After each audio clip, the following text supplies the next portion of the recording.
Assalamualaikum warahmatullahi wabarakatuh. Alhamdulillahi rabbil alamin. Wassalatu wassalamu ala ashrafil anbiya'i wal mursalin wa ala alihi wa sahbihi ajma'in. Allahumma anfa'na bima 'allamtana wa 'allimna ma yanfa'una wa zidna 'ilma. Faqala asy-syaikhu asy-syarihu asy-syaikhu asy-syarihu Muhammad Asy-Syirbini Al-Khatib rahimahullahu ta'ala. Amin kalamihi, yani al-Imam Asy-Syafi'i radhiyallahu ta'ala anhu al-wafir. Amadtu mata amadtu matami'i fa arahtu nafsi fa inna an-nafsa ma tama'at tahunu wa ahyaytul qunu'a wa kana maitan ففي إحيائه أرضي أصون إذا طمع يحل بقلب عبد علته مهانة وعلاه هون. وقال وله أيضا رضي الله تعالى عنه ما حك جل ada syadah juga pada kaf ما حك جل دك مثل ظفرك فتولى أنت جميع أمرك وإذا قصدت لحاجة فاقصد لمعترف بقدرك. وقد أفرد بعض أصحابه في فضله وكرمه ونسبه وأشعاره كتبا مشهورة وفيما ذكرته تذكرة لأولي الألباب ولولا خوف الملل لشحنت كتاب هذا منها بأبواب وذكرت في شرح المنهاج وغيره ما فيه الكفاية وذكرت ما فيه الكفاية في شرح المنهاج وغيره يعني وذكرت في شرح المنهاج وغيره ما فيه الكفاية.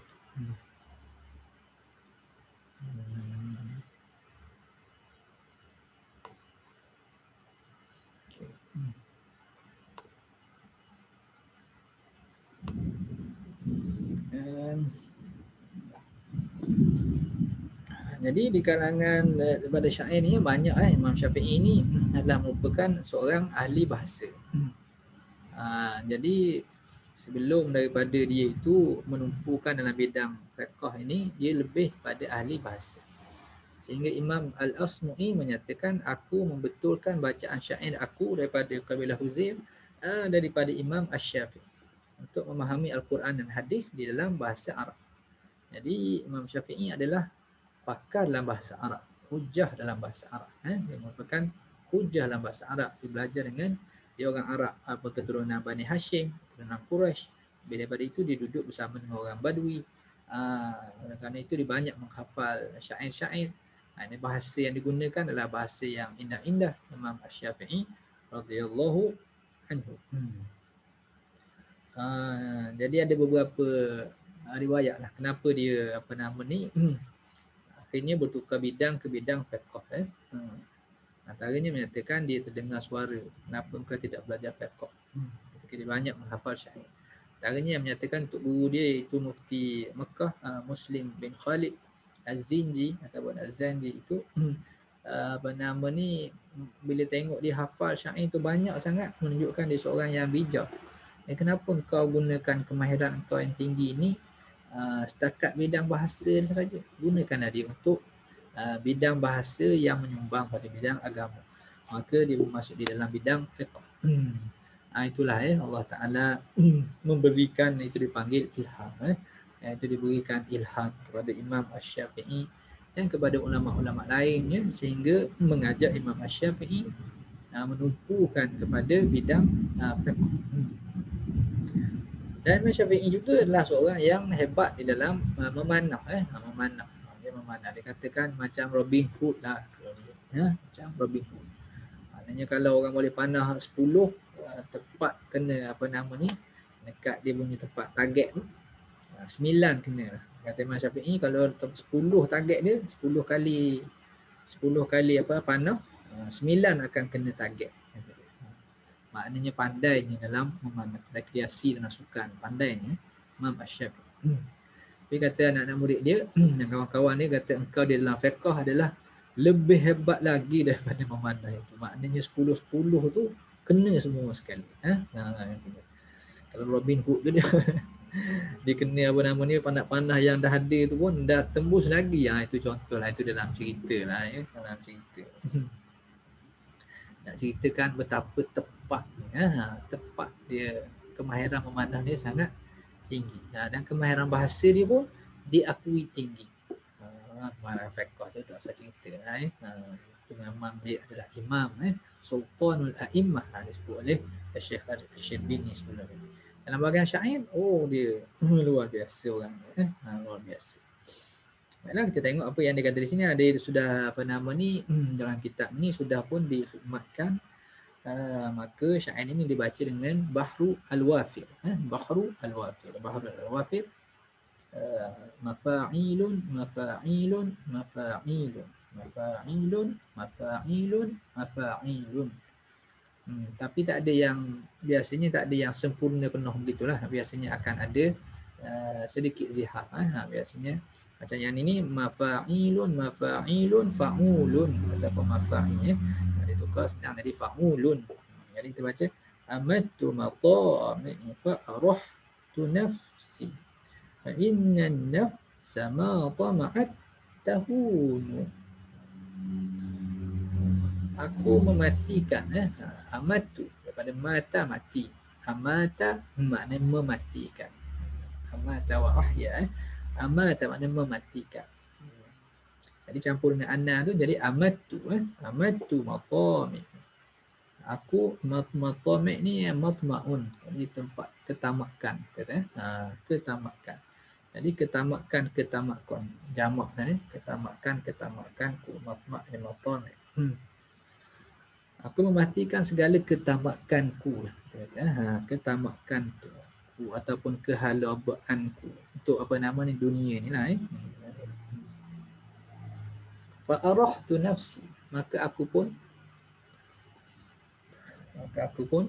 apa nama ni, merehatkan. Raha, araha maknanya merehatkan. Fa arahtu nafsi, maka aku merehatkan diri. Maknanya aku rasa lega. Kalau tidak, bila tamak ni sentiasa bekerja, nak lagi. Aku mematikan. Jadi ni ayat sastra lah. Kita kata dah apa nama ni, ilmu syair ni ilmu tinggi lah dalam bahasa Arab, yang tinggi. Di dalamnya ada balaghah, di dalamnya ada arud, di dalamnya ada makna bahasa yang tinggi. Contohnya ni mematikan. Apa yang mematikan? Dia mematikan ketamakan. Maknanya dia menjadikan seolah-olah sifat tamak itu seperti manusia. Dia mengumpamakan sifat tamak seperti manusia. Dan kalau manusia itu boleh dimatikan, maka sifat tamak itu boleh dimatikan seperti manusia. Ini dipanggil isti'arah. Isti'arah. Tinggilah. Jadi kita pun kadang-kadang tak tercapai juga dalam bahagian apa, bahagian syair. Orang dalam bahagian pengajian sastra Arab tu banyaklah pengajian dia belajar syair zaman jahiliah lagi zaman Nabi SAW, zaman zaman Umayyah, zaman Abbasiyah, zaman Ayyubiyah, zaman kemudian mutaakhir tu yang syair yang tak dalam makna dia, syair yang kurang nilai dia. Yang awal-awal tu luar biasa. Kemudian sampailah zaman mutaakhir semakin berkurang dia punya kemanisan dia. Tapi ulama macam mana pun adalah orang-orang yang terkenal. Di mutaakhir ini hebat juga syairnya, seperti Ahmad Syauqi, seperti Hafiz Ibrahim, dan Al-Barudi, itu yang terkenal. Beberapa orang lagi lah yang terkenal dalam bahagian syair. Dan kalau kita baca kitab-kitab Arab yang besar, Imam Qurtubi, tafsir semua sekali, akan penuh dengan syair-syair. Syair-syair. Jadi kemahiran apa nama ni, sikit sebanyak kita kena ada lah sikit kemahiran tentang tentang syair itu. Bahkan ilmu-ilmu nahwu, ilmu-ilmu fiqh, ilmu usuluddin pun disusun oleh ulama di dalam nazam syair, dalam nazam syair untuk memudahkan ingat. Jadi aku mematikan ketamakanku fa'arahtu nafsi, maka aku pun rasa lega. Aku merehatkan diriku daripada bekerja-kerja. Fa innan nafs ma tama'at tahun. Kerana jiwa itu apabila dia dah tamak sangat, bekerja sangat, hendak kepada kelazatan itu, kerja sangat pada yang tak dapat lagi dan nak banyak begitu, tahunu, maka dia akan jadi hina. Dia akan jadi hina sehingga dia sanggup mengorbankan maruah dirinya. Kadang-kadang dia sanggup mengorbankan kewajipan agamanya. Kadang-kadang dia sanggup mengkhianati kawannya, dan seumpamanya. Oleh kerana itu, tamak itu adalah sifat yang tidak baik. Sifat yang tidak baik. Bila tamak itu melampau dan tidak kena pada tempatnya dan tidak diobati, maka jiwa itu akan menjadi hina, kata Imam Syafi'i. Wa ahyaitul qunu'a wa kana maitan. Maka menghidupkan ni daripada ahya tadi amata, mematikan ni menghidupkan. Dan aku menghidupkan al-qunu'a. Al-qunu' maknanya sifat qana'ah, sifat qana'ah daripada qani'a yaqna'u. Qana'ah ni maknanya berpada dengan apa yang ada. Aku menghidupkan sifat qana'ah, seolah-olah sifat qana'ah itu seperti manusia yang boleh hidup juga dia. Boleh hidup dan boleh mati. Maknanya dia menghiaskan diri dia dengan sifat qana'ah, bercukup-cukup dengan apa yang ada. Ini cukup apa ni? Cukup dari segi habuan dunia dan kelazatan dunia. Tidak boleh qana'ah di dalam ilmu, tak boleh qana'ah juga di dalam amal ibadat, tu tak boleh qana'ah, tak boleh rasa cukup. Tak apa dah ilmu aku. Dah 20 tahun dah belajar daripada sekolah rendah sampai universiti, cukup lah tu belajar. Itu qana'ah tu tak boleh. Allah Ta'ala kata, wa qur rabbi zidni ilma. Ajar pada Nabi sallallahu alaihi wasallam. Katakanlah Muhammad sallallahu alaihi wasallam, berdoalah kamu, Rabbi zidni, wahai Tuhanku, tambahkanlah bagiku akan ilmu. Tambah ilmu, minta tambah ilmu. Minta tambah ilmu. Demikian juga dari segi amal ibadat, segi amal ibadat, maka aku dah banyak dah buat ibadat ni, cukuplah tu. Dah banyak dah sunat ni, dah banyak dah mengaji, dah banyak dah tolong kan, banyak dah juga cukup.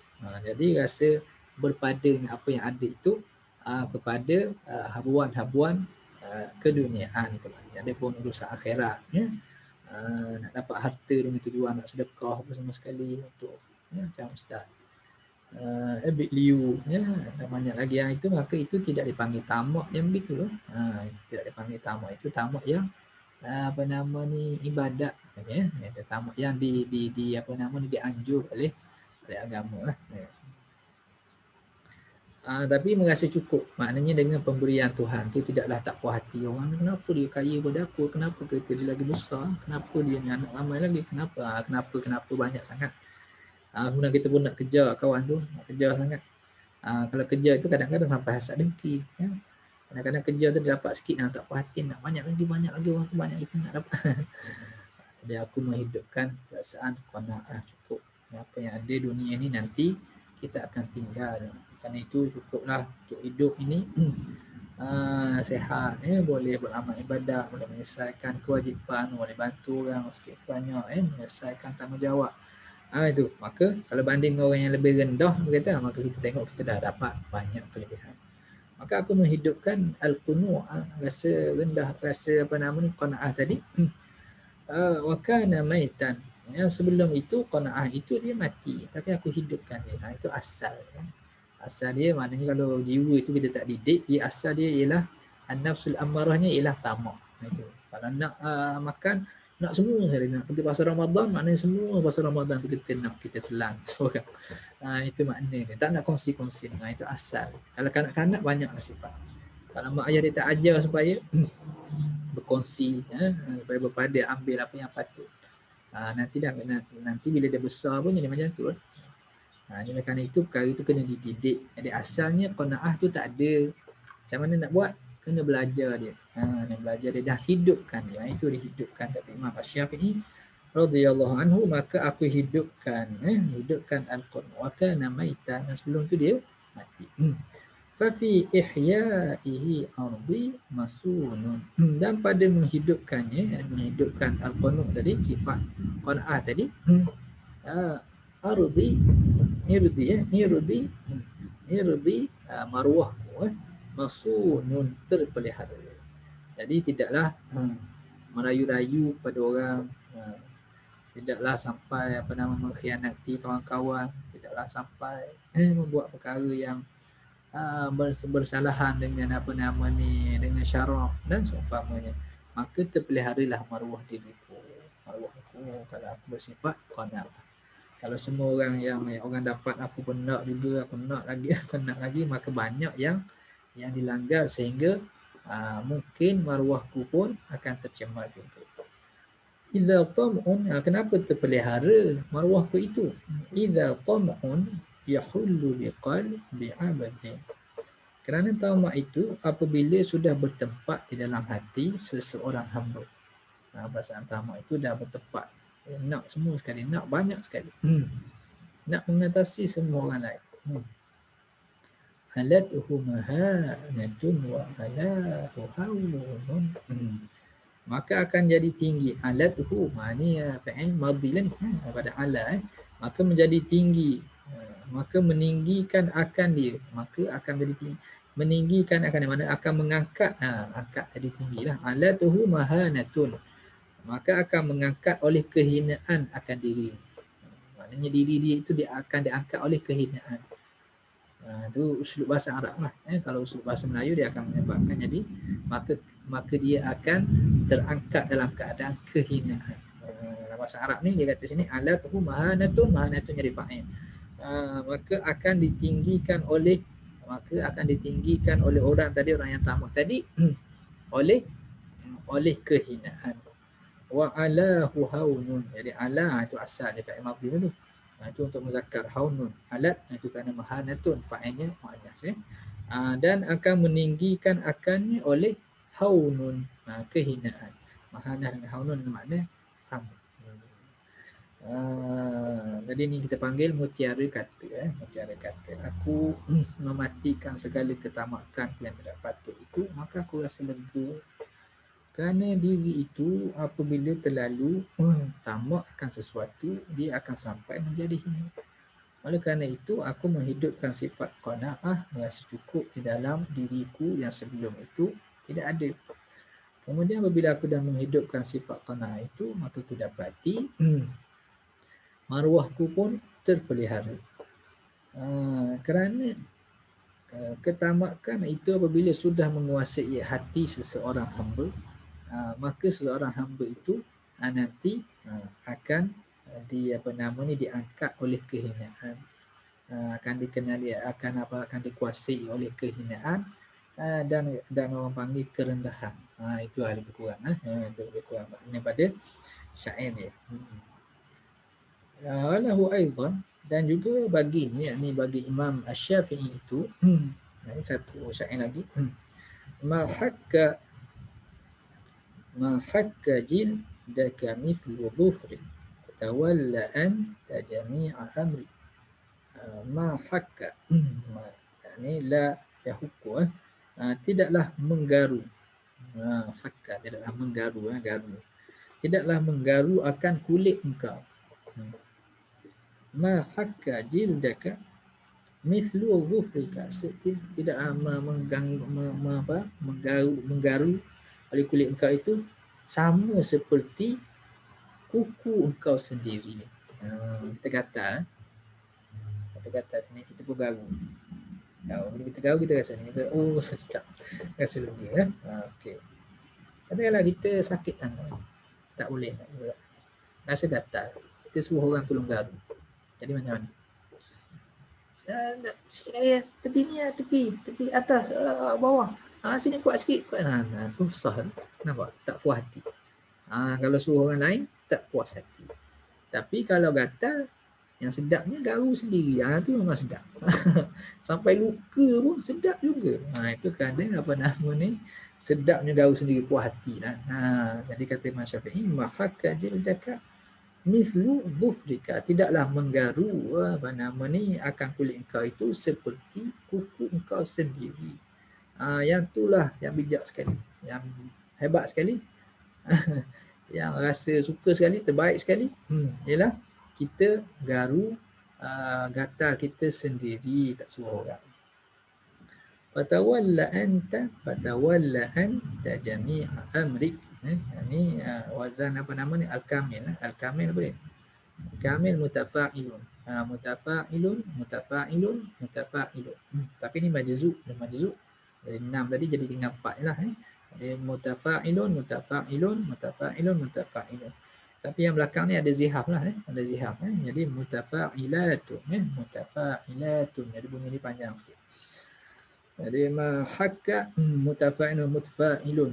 Ni ada zihaf dia lah ni. Jadi mahakka jildaka mislu dhufrika fatawalla anta jami'a amrik. Mahakka jildaka mislu dhufrik.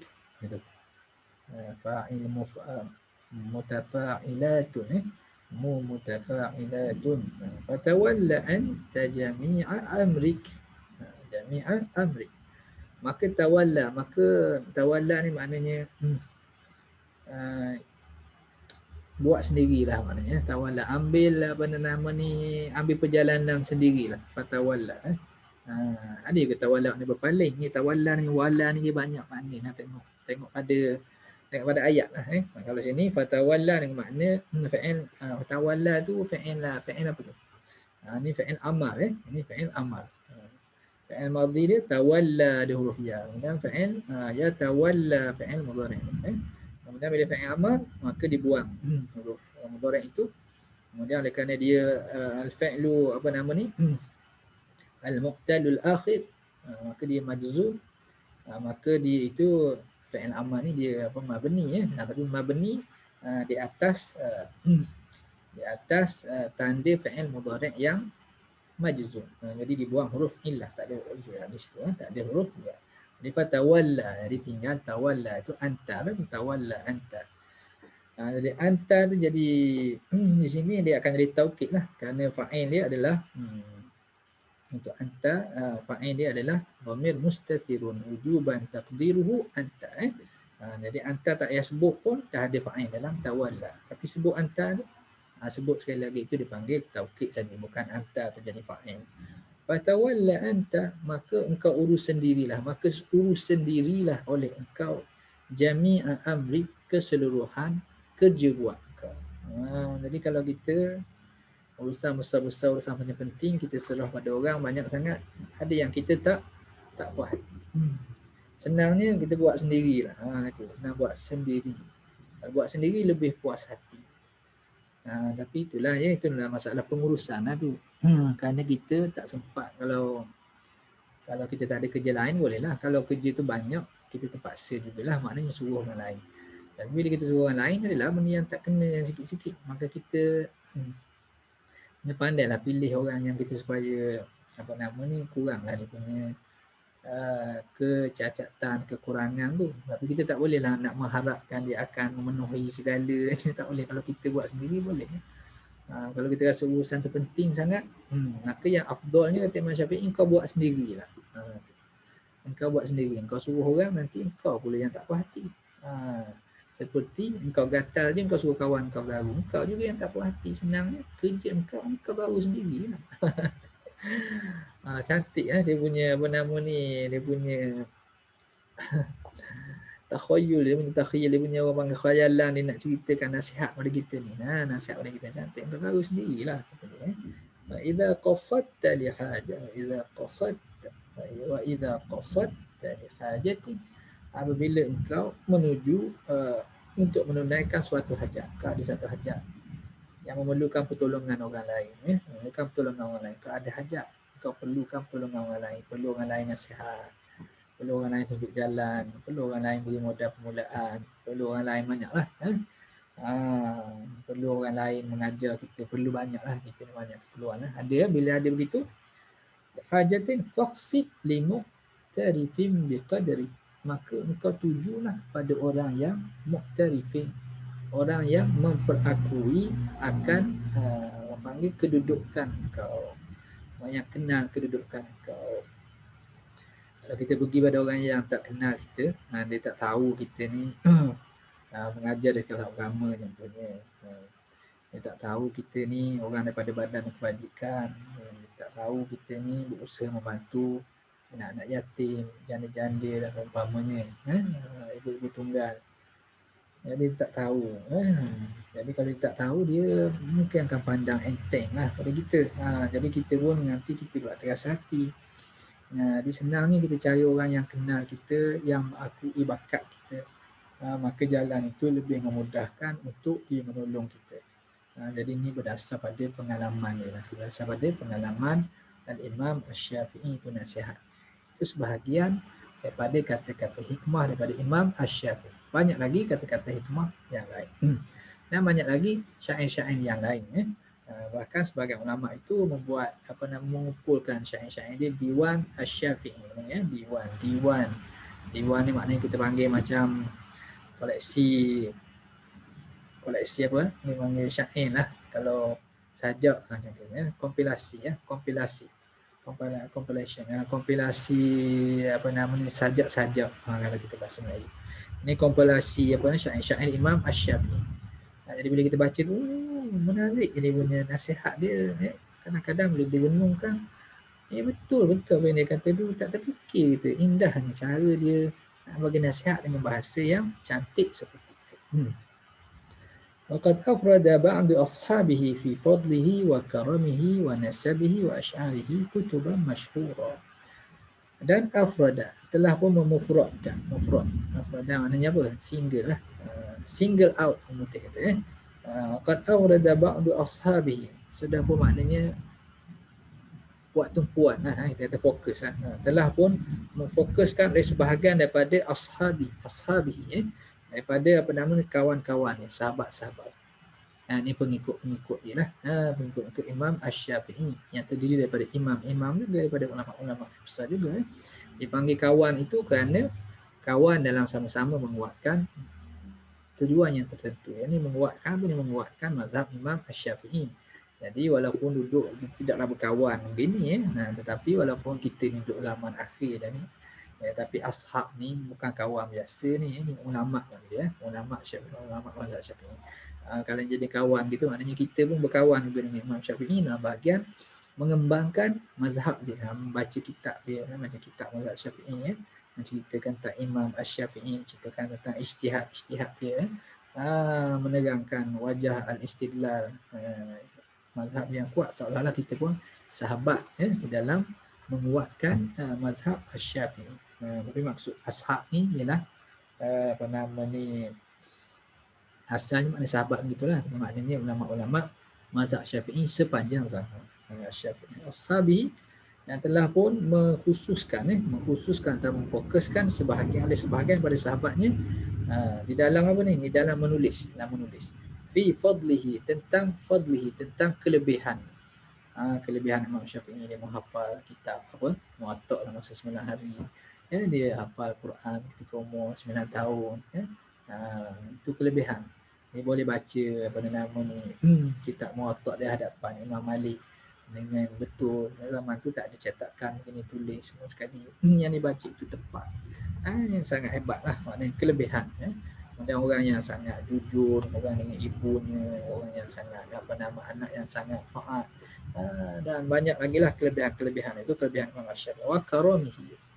Karam ni kemuliaan. Ini bukan makna kemuliaan. Di sini karam ni maknanya pemurah. Wa karamihi dengan makna pemurah sangat. Maknanya bila ada harta itu bukan dia untuk diri dia sajalah. Dia tidak kedekut untuk berkongsi dengan orang lain, bantu apa semua sekali. Walaupun tak banyak benda pun, tapi adalah yang diberi pada orang lain. Itu karam. Wa nasabihi, dan nasab keturunannya. Ada orang, sebahagian pada sahabatnya ada yang tumpu dalam bahagian kelebihannya, ada tumpu bahagian karamihi, bahagian pemurahnya, yang tumpu syarah bahagian nasabnya, wa asy'arihi, ada tumpu bahagian syairnya, macam kita terangkan tadi, kutuban masyhuratan, dengan menulis buku-buku dalam bentuk buku-buku, dalam bentuk kutu-buku, afrada kutuban, maknanya kutuban ni jadi tamyiz dari sini, pelik sikit mukhawwal ni, tak apa. Jadi maknanya dia kata kutuban masyhuratan. Jadi dia telah pun tapi boleh juga kita kata afrada kutuban ni jadi maf'ul bih lah, afrada kutuban masyhuratan fi fadlihi, begitu. Tak payah tamyiz lah, baca apa? Baca dia jadi maf'ul bih. Kalau kita buat struktur tukar semula jadi struktur biasa akan jadi waqad afrada kutuban masyhuratan fi fadlihi wa karamihi wa nasabihi wa asy'arihi ba'du ashabi. Kata fa'il depan pun tak apalah. Jadi kutuban kata jadi maf'ul bih. Jadi buat buku yang masyhur. Masyhur. Antara buku yang masyhur ialah Imam Al-Baihaqi, buku Imam Al-Baihaqi, antaranya Imam An-Nawawi menulis khusus tentang Imam Asy-Syafi'i. Mutaakhir ni banyak lagi lah kitab. Wa fi ma dzakartuhu tadhkiratan li ulil albab. Tapi bagi apa yang aku sebut sedikit kisah dia tadi, yang kita dah hari ni yang ketiga dah ni, cerita tentang Imam Asy-Syafi'i sendiri dah ketiga dah ni. Aku sikit saja sebut ni, sikit saja. Wa ma dzakartu tadhkiratan wa fi ma dzakartuhu, kata Syekh Khatib Al-Khatib, apa yang aku sebutkan ini Syekh Khatib menjadi peringatan li ulil albab, kepada orang yang ada akal pemikiran, orang yang ada ulil albab, orang yang ada hati perasaan, maknanya ada apa nama ni, basirah lah, orang yang ada basirah. Asalnya maknanya akal ni, ulil albab, orang yang berakal. Maknanya akal macam mana? Akal yang tajam, pada akal yang tajam. Cerita sikit pun faham lah betapa hebatnya Imam Asy-Syafi'i. Walaula khauful malali la syahantu. Laula, kalalah tidak kerana takut orang jemu, al-malal jemu. La syahantu, nescaya aku akan penuhkan kitabi ini, penuhkan muatan, penuhkan muatan kitabku ini. Kitab bihadza, kitab aku inilah, kitab apa ni? Kitab Iqna. Minha, daripadanya, daripada apa? Daripada kisah fadlihi wa karamihi wa nasabihi wa asy'arihi. Aku akan cerita semua lah. Bi abwabin, dengan beberapa bab, banyak bab. Wa dzakartu, yani wa dzakartu, dan akan aku habis itu artinya bi abwab situ. Jadi dia kata kalau tidak kerana nak cerita Imam Syafi'i ini banyak lagi, tapi oleh kerana tujuannya ialah nak syarah matan Abi Syuja' tadi. Kalau nak cerita Imam Syafi'i panjang sangat, jadi aku tulis sikit.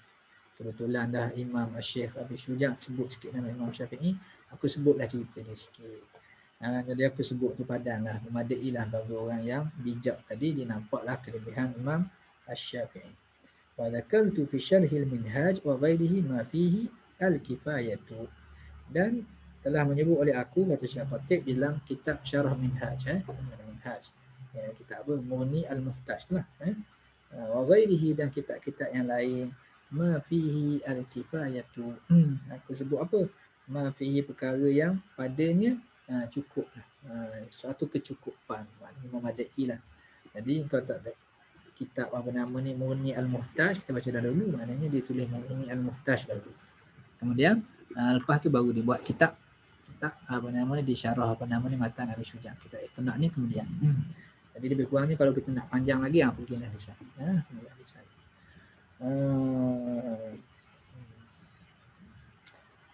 Rahimahullahu ta'ala, Imamuna Asy-Syafi'i radhiyallahu anhu, begitu banyak sekali kelebihan-kelebihannya, begitu banyak sekali pengajaran-pengajarannya, semangat-semangat yang kita boleh ambil daripada apa nama ni, Imam Asy-Syafi'i. Bahkan salah satu daripada kata-kata dia kata, kalaulah sekiranya para fuqaha ini bukan merupakan waliullah, bukan merupakan wali-wali Allah Ta'ala, laula